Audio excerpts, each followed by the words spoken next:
From the pages of Jules Verne to a modern-day mission to the moon, a new chapter of the exploration of our celestial neighbor is complete.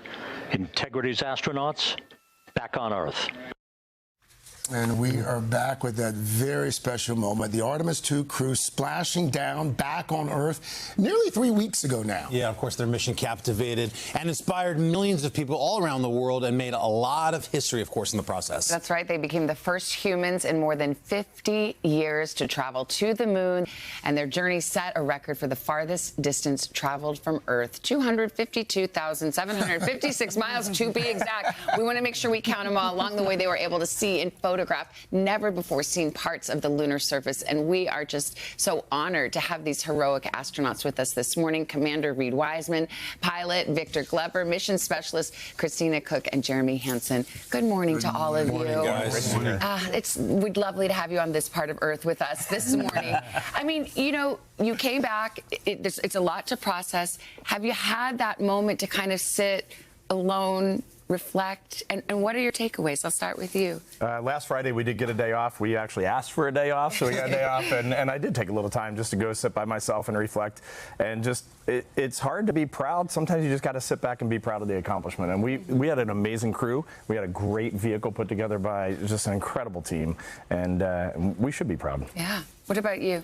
The last 2 weeks have actually been quite nice. I have tried to stay in that hole. You know, on the mission, we didn't have access to the internet, and so it was only our families telling us what was going on. And I knew there was going to be the public to face at some point, and so I just spent the last 2 weeks, you know, staying home and going to work, and that's it. And now that we're out in the public, it's great to see how much this was inspiring to other folks. Well, Christina, we know you had a beautiful reunion with your pup. Of course. That story. Yes, exactly. How has re-entry been for you? It's been amazing. I have to tell you, I think my dog would greet all of you the exact same way if you came to the door. But, you know, I think connecting with family, connecting back with the Earth, going to the beach, making sure I solidified the memories of this incredible journey, and just focusing on what's important for a little while. Yeah. And Jeremy?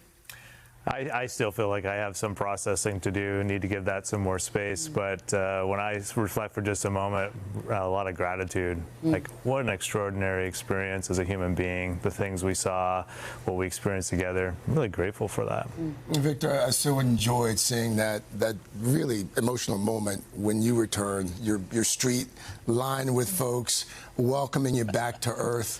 What did that mean to you? You know, it meant I didn't get to go in the house right away. But you know what? I talked about how important it was for us to be neighborly, and it was just great to see my neighborhood step up, and I just felt like the whole neighborhood was giving you a big hug, and so it was really special. Reid, if America could only have watched like just a snippet, like a minute of what you saw, what would you want us to have seen?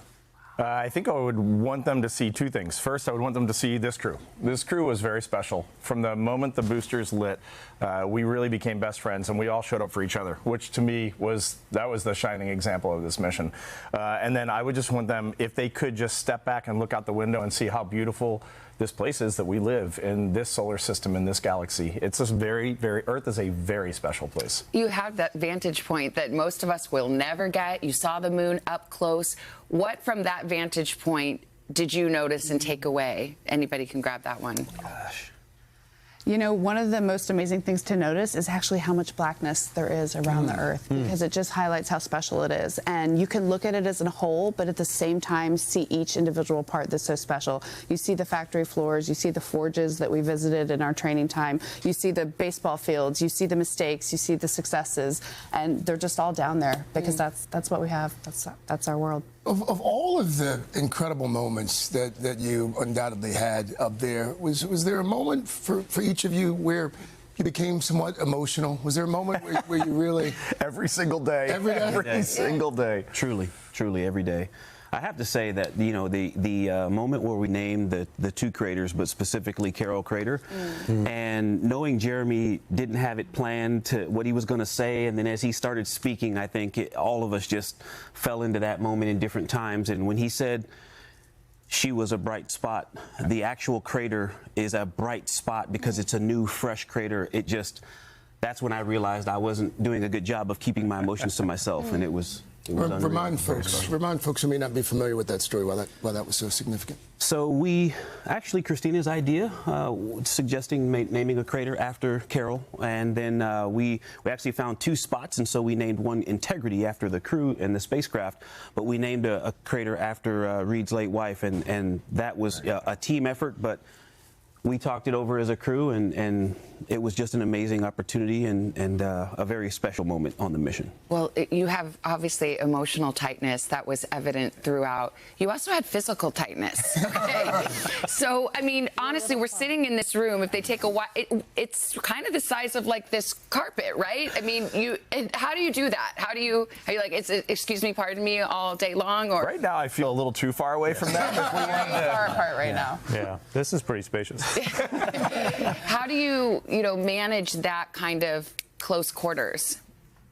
You know, there's an interesting we talk a lot about privacy. We have medical conferences and whatnot, and so we have this really important concept of privacy. And a word I've been trying to get people to consider is intimacy. I know that's a weird word because we don't use it a lot, but it was the entire mission. So just flipping that paradigm and thinking about how do you operate when everything is a group activity, when everything involves all 4 of us. It was an intimate mission. I mean, the whole time. Yeah. What did you guys miss first from Earth? Food, fresh air, or gravity? Oh, wow. I don't think we missed any of those. None of those. Really? The food was better? Food is pretty good. Really? Food is pretty good. To prepare. Yeah. Wow. I thought it would be like tubes of space food. No? Okay. You got to ask Yeah, about that hardship. No. Yeah, okay. Let's ask about the Gotta talk about there was just reports that it was working, it wasn't working, it was partly working. Those were all correct. Yeah. Yeah. We got those reports. Are you prepared to troubleshoot that of all the things you have to troubleshoot? We were definitely prepared to troubleshoot it, but you know, we really can't take a ton of credit on board. I was the person that set it up. It didn't initially come up correctly. The ground teams figured out a way to get it going, and then we had some other issues a little bit later in the flight. One quick one is a NASA mission too serious for a road trip playlist? Was anybody in charge of music? Yes. Actually, that like around the 6th day, we had this little commercial off-the-shelf speaker, and it had some crazy wires on it. It was really to rebroadcast mission control, and Victor repurposed that thing. We plugged it into our computer, and then we had one. We didn't, for some reason, songs didn't get uploaded to us as individual songs. It was one like 18-hour playlist, awesome. And so we would just pick some spot in there, hit play, and then we had music. Really quickly, this came up yesterday, and I wanted to ask all of you because again, you have this unique perspective. Considering all the stars, the galaxies, the far side of the moon that you've seen right now, is there other life out there? There has to be. Well, it's There has to be. interesting. Yeah, I don't know if you want to take this one, but just my reflections are that one of the primary questions we ask ourselves as humans is, are we alone? And this journey that we were privileged enough to start, I think, is the best way that we can start to answer that question. Going back to the moon, taking what we learned there to learn about how all solar systems form, going to Mars where we might find evidence of past life in our own. It's pretty exciting stuff, and we have a chance to answer those questions. Well, you definitely gave us a head start to answer some of the deepest questions of our universe, spiritual and scientific, no question. By the way, your super fan is not here today, but your friend Al joins us now. He's in Missouri today on the road. He wants to say hi. Can we say hi back? Of course. Al. Hey, Al. Good morning. Good morning, guys. Good to see you. It's great Great to see you. So good to see you. We miss you. We'd love to be here with you, but we understand you have work to do. Well, we do, but everybody here from Springfield, Missouri, say hi. They are so proud. And my question was, so now that you're home and you're back home, are you now back to being regular family members, like where you got to take the trash out and do all the other stuff? I will keep it PG, but I have a dog, and so it was, dog duty and taking out the trash right before we left to come on this trip. Actually. Yeah, 100%. Yeah. So yes. So Al, we are I kind got of an back astronaut to say duty. We're back to normal, Al, but people are still being nice to us, so it's pretty good. It's pretty good. It'll last forever. Well, I don't think you guys are going to ever have to buy another drink again as long as you live. It's fantastic. Oh, great to see you guys. Hey, thanks for watching. And don't forget, you can catch the Today Show every morning on NBC or take Today when you're on the go. Just follow the Today podcast on Apple Podcasts, Spotify, or wherever you listen.